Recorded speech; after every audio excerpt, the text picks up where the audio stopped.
This season on the Creative Genius podcast, we've talked about selling your business, building a succession plan, and getting your finances in order in case of an emergency. In this episode, we're talking about all three at once, as returning guest Marty Fahncke joins Gail to discuss the ins and outs of selling your design business. Whether you're planning on doing it soon or many years down the road, you'll want to keep this advice in mind. Hi, Marty. Great to see you. And I'm so excited to have you on the podcast. I want to talk to you about building and selling your business and maybe even buying another business if you want to. So absolutely, man. I'm so glad to be back here, Gail. It's always an honor and a privilege to talk with you. And you have such a great roster of past guests on your podcast that I just feel honored to even be here. So I'm looking forward to talking today. You're so sweet, Marty.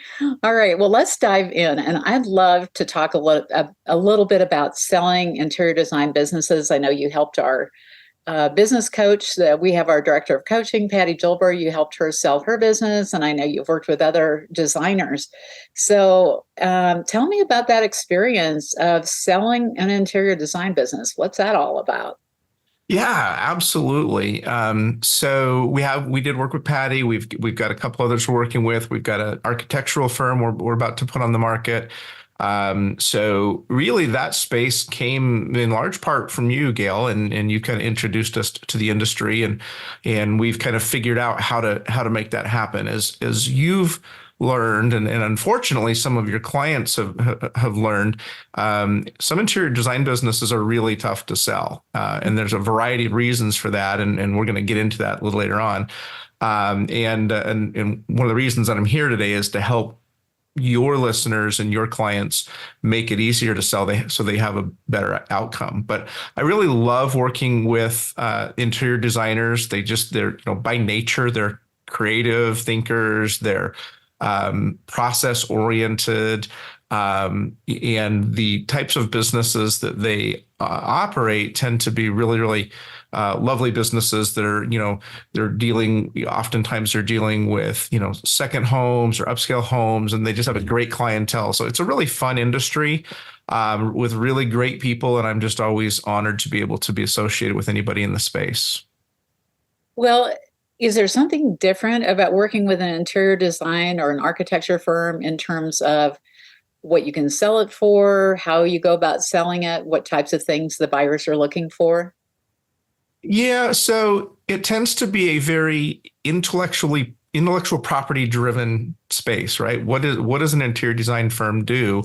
They design homes and businesses and commercial properties, and it's their brain power that is their asset. And so some businesses have a lot of inventory that help you value a business. And some businesses have a lot of equipment. For example, like a construction company might have, dump trucks and tractors and things like that. And businesses that are retail may have a real estate footprint and a lot of inventory, things like that. A lot of things of tangible asset value.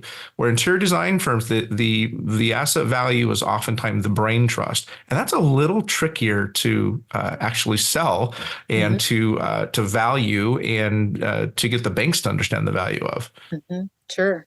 So in the case of a company like that, where it is a little bit more intellectual property or creative ideas, IP, then what can someone expect for multiples if they sell this? And just to explain to our listeners, we're looking at a multiple of the EBITDA, and which is your earnings before interest, taxes, depreciation, and amortization. So it's almost the same as your net profit, but a little bit more to it. But what would a typical multiple be that you would get for your business? So there is no typical multiple. Okay. There's three questions that people ask us all the time. Question number one, what is my business worth? Which is kind of what you're asking me. Sure. Question two is, what can I do to make my business worth more once they get their number? And the question number three that we always get from interior design firms is how long will it take to sell? If they're contacting us, they're probably thinking about selling in some time frame. And so they ask how long it take. Valuing a business is different than valuing a lot of other things. So in the interior design space, we work closely a lot of times with the real estate space, the home space.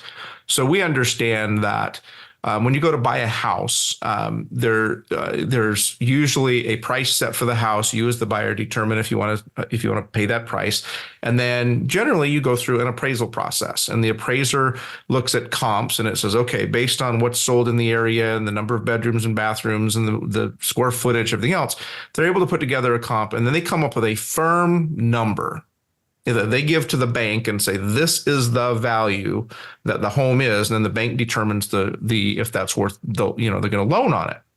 And so everybody agrees that there's one number that house is worth. It is not that way with businesses. Businesses can be valued in any number of ways. So you just mentioned EBITDA, which is one way of valuing a business. But quite frankly, EBITDA actually is not the most common for businesses doing under about $1 million, $1.5 million a year in revenue. More common is SDE, or seller discretionary earnings, meaning how much is the owner of the business actually putting in their pocket at the end of the year? What are their earnings? And that may include things like if their health insurance is being paid through the business, if their cell phone bill is being paid through the business, their car lease payments, et cetera. So an EBITDA of a smaller business that's under, say, $1.5 million can often be deceptive. It can be at quite low, but yet the business may be paying the owner a quite high or very nice living. And so right there, you can value a business on EBITDA. You can value a business on SDE. You can value a business on gross revenues. So, and a value of a business may also have to do with the terms. If you are an owner and you're looking for straight cash, like I just want pure cash, walk away, and I'm done, that's one value that may be lower than if you are saying, I'm open to maybe earnouts or seller financing terms, and I'm willing to stay on with the business for a transition period of 1 to 2 years as we hand it off.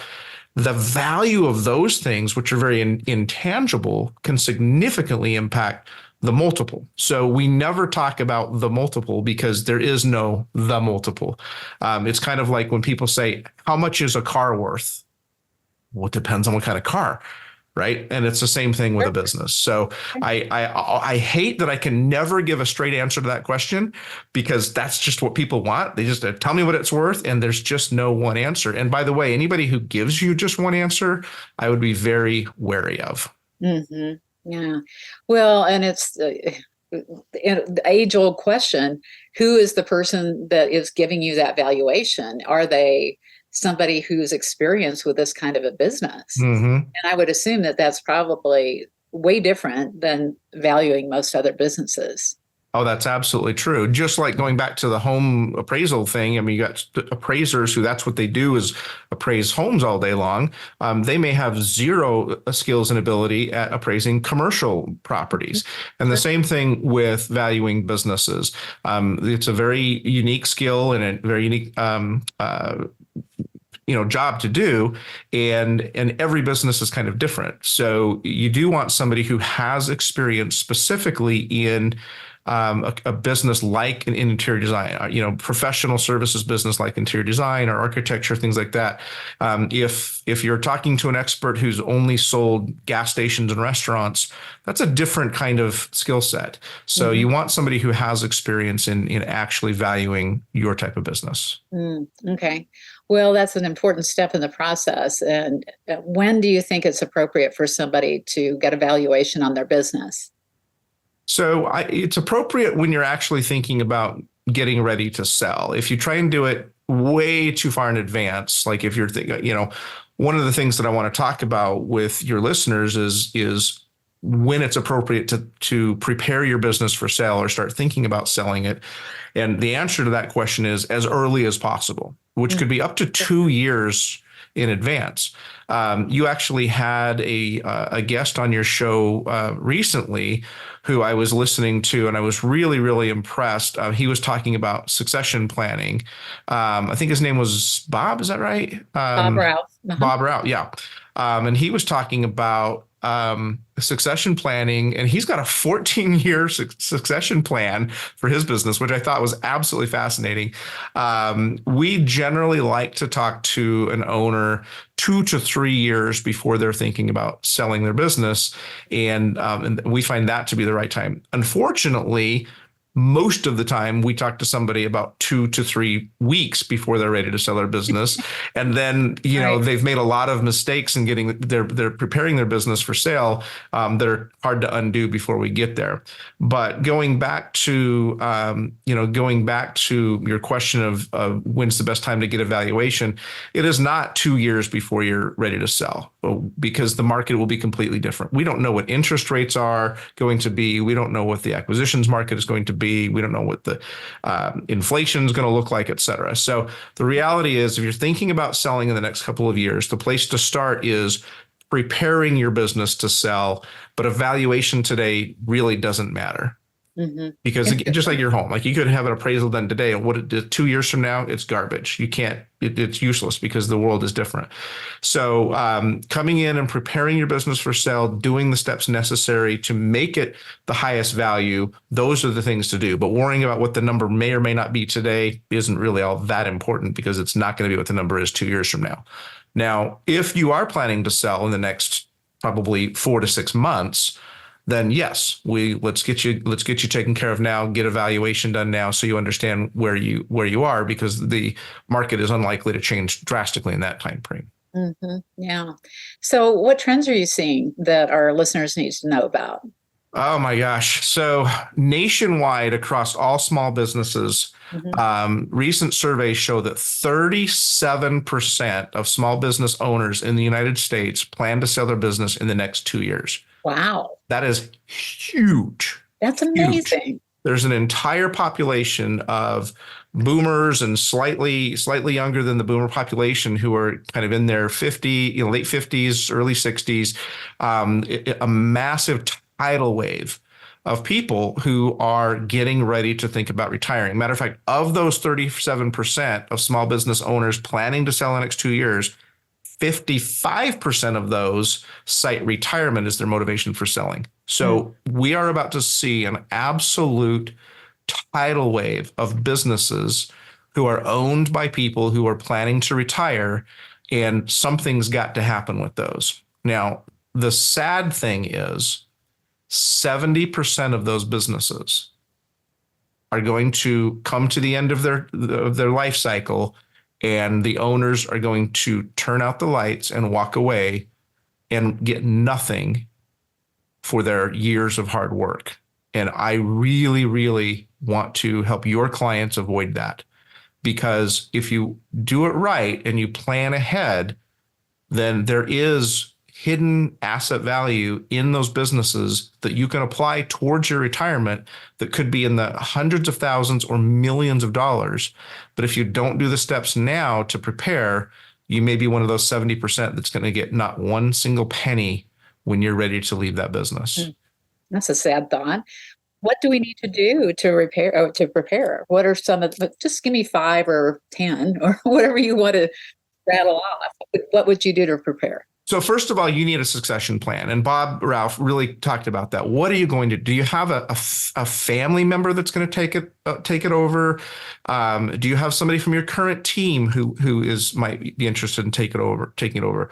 Or do you need to sell it to a new owner? Now, those last two is something that we can help you with. We've facilitated multiple transition of businesses like interior design businesses where the owner has facilitated an ownership transfer to, say, the senior designer or the office manager or even the whole team. But you need to understand your why. If you own the business, what do you want to accomplish and when do you want to accomplish it? Getting that clear is an important first step. A lot of people kind of are thinking this nebulous, well, someday I might do something. The time to be thinking about that is now, especially if the someday is in any way going to be in the next 5 years. You really want to be thinking about that now. So when thinking about whether it's to a new owner, whether it's to a current team member, those steps and the processes you go through to do that are really, really critical so that we can make sure that you get the most bang for your buck. So some of the things to do is getting your financials cleaned up. It's really important that a lot of smaller businesses tend to have maybe not the cleanest financials. They kind of plug stuff into QuickBooks or into their CRM software, and they aren't maybe as there's a lot of personal costs intermingled in there sometimes. So getting your financials cleaned up is a good first step. And also budgeting your financials in a way that ensures your business is really profitable. I'm a huge fan of a good friend of yours who, by the way, you introduced me to, Mike Michalowicz, and he has a book called Profits First that I'm a huge fan of and advocate for all the businesses that I'm involved in, that methodology. So getting your financials, getting your cash flow, getting all of that in place is really, really important. Mm-hmm. Number two is having replicatable systems. So marketing systems, client onboarding, project delivery, having those systems be replicatable is really, really important, because if, for example, we have one business right now that we're working with that all of the marketing consists of the owner and their personal connections. Well, when they try and sell that business, what happens to all the new clients? Well, there won't be any because the person's leaving. So they've not done a good job of creating replicatable marketing systems to bring in new clients. That's kind of scaring off a lot of potential buyers, because they're looking at it going, I don't have the personal network that this owner has. I don't know that I'll be able to maintain the type of revenue that this business is doing. So not having replicatable systems that somebody else can take over and continue the business is really, really a problem. And then an operating system. So operating system doesn't mean software necessarily. An operating system is a methodology for operating your business. And there's several great operating systems out there. EOS is very popular, Scalable, Gazelles. And, I don't know if you consider the Pearl Collective Creative Value Blueprint an operating system, but the type of process and the type of coaching that you and your team provide to an interior design owner is the kind of thing that makes the business worth more, right? You help them with all these things. You help them get their financials in order. You help them get their goal setting. You help them with their team building. You help them with their hiring and all of the processes, all the things that a business owner often does when they kind of fly by the seat of their pants. Mm-hmm. You, with the Creative Value Blueprint, really help to solidify all of that and create documented processes and procedures, which are so important. And then last thing is to remove yourself from the business. If you are an owner of a business and everything comes through you, that is a problem. Because the main reason is that is a business that is really not sellable, because you're trying to sell a business, but you are the business and somebody can't buy you. Mm-hmm. So think of an old fashioned wagon wheel. You have the hub and then all the wooden spokes that come off the hub. And if the hub isn't there, that wheel collapses. Mm-hmm. If you are the hub of your business, then that's something that has to be rectified before you can create a business of value. And part of doing all of that are some of the things I talked about with replicatable systems, with a business operating system. Those are all things that should be very carefully looked at to make your business very worthwhile down the road when you are ready to exit your business. Well, I know you and I talked about this a couple of years ago, and one of the things I was telling you that we were doing too is that we were rebranding, and we took my name off the business so that it was not linked to me as much. And of course, that was also very interesting because people thought I'd retired, which I haven't, and I'm still in the business and I'm still on the about page. But it's interesting that you have to think about that very fact that if your business is named for you and you want to exit the business, then you might want to consider maybe an alteration to that name so that you can just gently move away from it, but also be sure that you're preparing other people in the industry, people that are doing business with you, so that they don't think you've retired just because you renamed. So that was an interesting thing that I found out. That is interesting. Yeah. And we did talk about that. And I have a new client coming on board that's got that exact situation. The business is named after him. He's had the business since the 1970s. It's like 47 years he's had the business, and now he's ready to retire. And we talked about that, and he goes, oh, yeah, like I'm gonna go be on a boat fishing, and I'm not gonna be there, and yet my name's on. He goes, I wish I'd have thought of that a few years ago. I said, yeah, I wish you would have too, because now we're talking about how do we facilitate this post acquisition with somebody else owning the business, and so you've done a great job with your rebrand. By the way, I love everything you've done with it. The name is cool, and the new designs and everything that you're doing to position the business for someday. You'll be sipping drinks on the beach, and hopefully the business will live on many years beyond that, and you've done a great job with that. But that's something I hadn't thought about. The people, oh, your name changed. Right. Are you retiring? And you're like, no, I'm here. But have you had any? Would you consider that a negative ramification? Did any negative Well, fallout come from it, or was it just clarification? well, it did actually impact us because we always love to get speaking engagements at market, and one of the places where we always speak twice a year, they just made that assumption, and therefore they didn't save a spot on the calendar for me one year, one of the seasons. Wow. And I was so annoyed, and I'm thinking, why in the world did they not do that? Because we would have alerted them had I not been available to speak. But of course I am. So yes, it did affect us. And I do think you need to think about the what ifs when you make these kinds of radical changes to your business. And it was a very, very, very big job. And let me just kind of share that a little bit, because anybody that is considering rebranding, you need to take your time with this. And when you rename the business, take your time. Work with a branding specialist, work with somebody who is understanding what the vision for the business can be after you, because they do need to design for that. And really think about what are the things that need to be conveyed on your website so that you're really positioning it well for the next buyer, whoever is going to take that over. So there's a lot that has to be done with this. And it's not just the branding, but once you rename everything, you're talking about trademarks and you're talking copyrights, and just about everything that you have done in the past is affected by it. And also, so is your website traffic. So if you rename your company, you have to think about, how do I get traffic to my new website, which doesn't have the SEO of an old website? Like, we've been in business 16 years now. And so for us, we have to really work at building the traffic all over again for a new site. So if you are anywhere in the 5-year range or longer, think about renaming your business earlier than later and get all of these things transitioned so that your business is found online and that you have updated all the things that are necessary. So that means literally everything, all your social media, all of the things that you're doing to promote the business. You have to have all of those things ready when you're ready to start thinking about that exit strategy.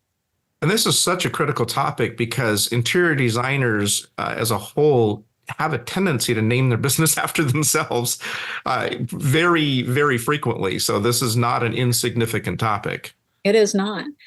And I was on the fence about it for a long time. First, I brought my name onto the company. So this is our third iteration and third brand. And we did the Gail Dobie for a long time because people were looking for me. And then I wanted to get away from the fact that people were just looking for me. They're looking for our team, because our team delivers a lot of the content that we deliver now.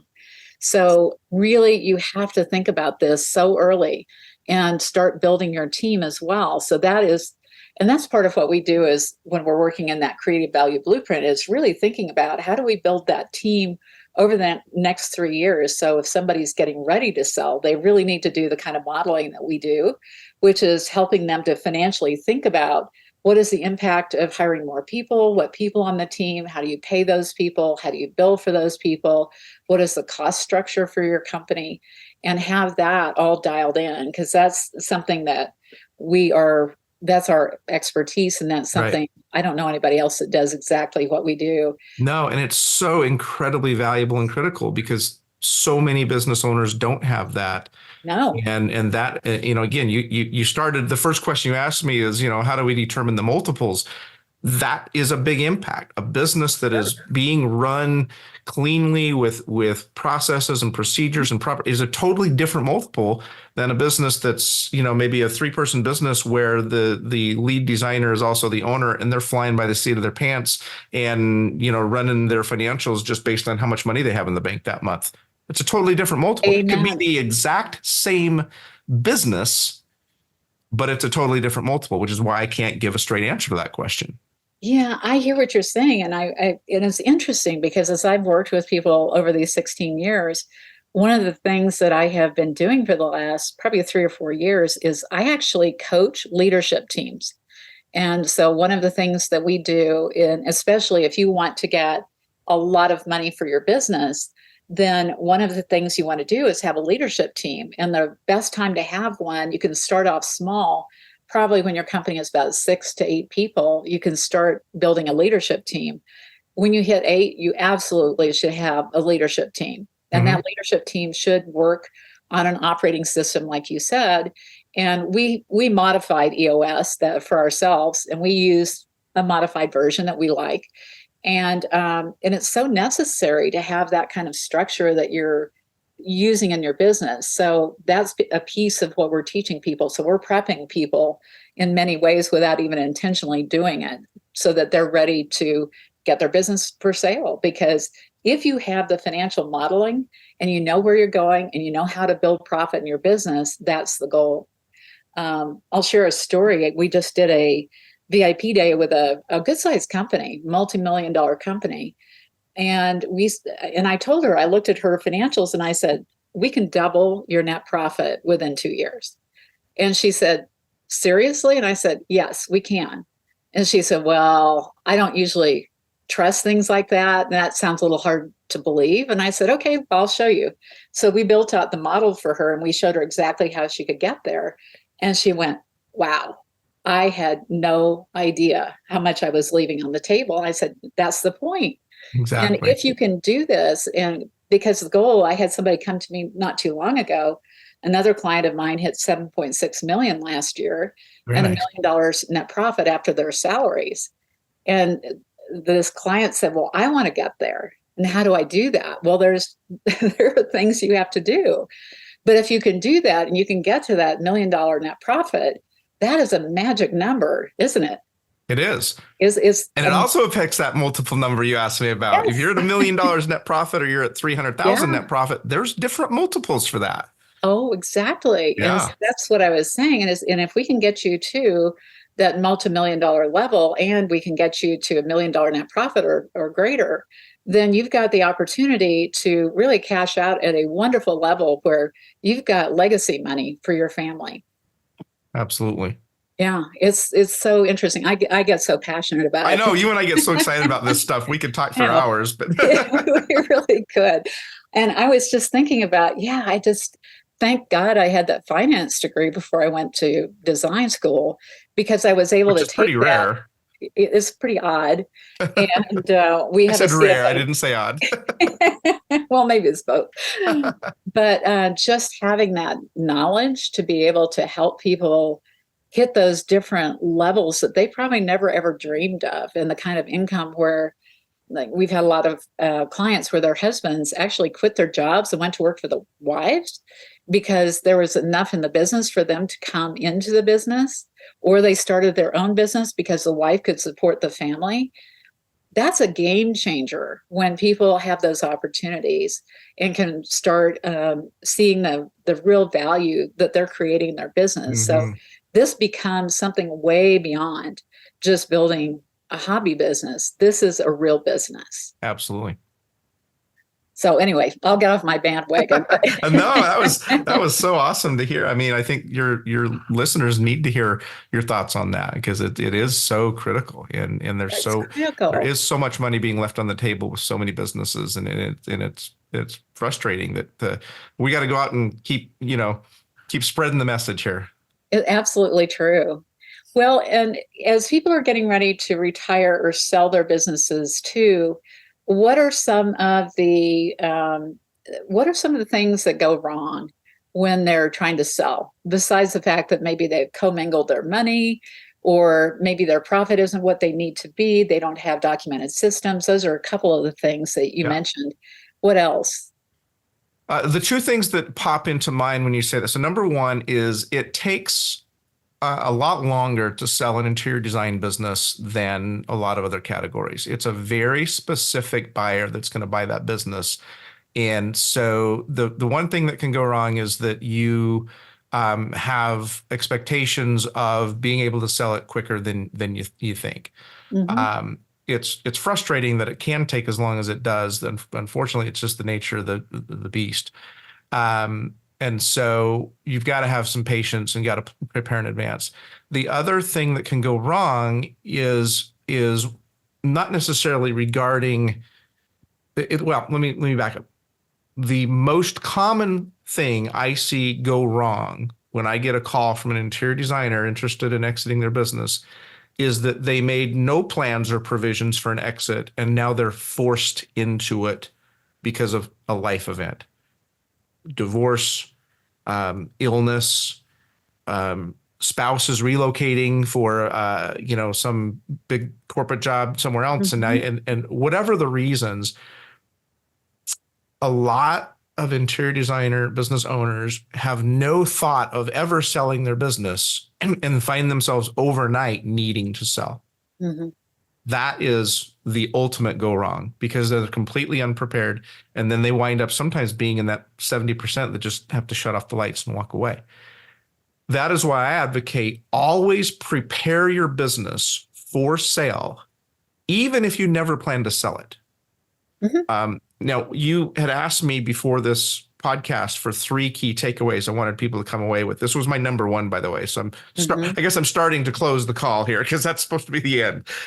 But this question is leading right into it. Even if you never plan to sell your business, why should you do the steps needed to prepare it? A couple of reasons. Number 1, sometimes life happens and you wind up having to sell the business and you had no plans to do so. And if you're more prepared, you're going to have a better outcome. Number 2 is if you are doing the steps needed to prepare your business for sale, even if you never sell it, your business is going to be much more of a joy to own.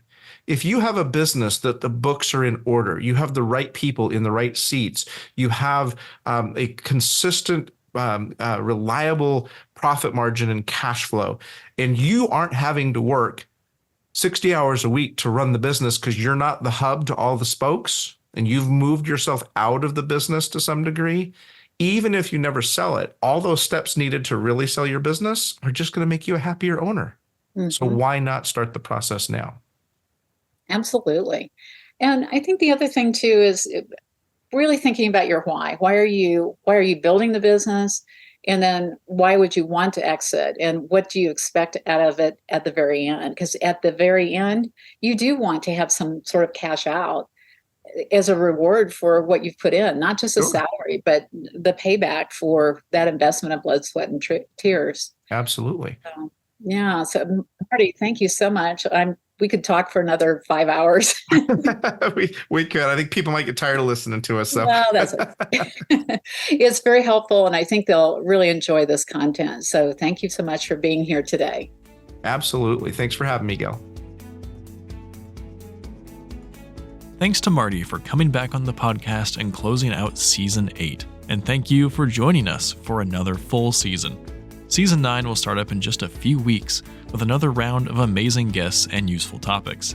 If you have any ideas for guests or topics that you'd love to see, feel free to comment on any of our podcast posts on our social media at LinkedIn, Instagram, or Facebook, or tell your contacts at Pearl Collective. See you next season.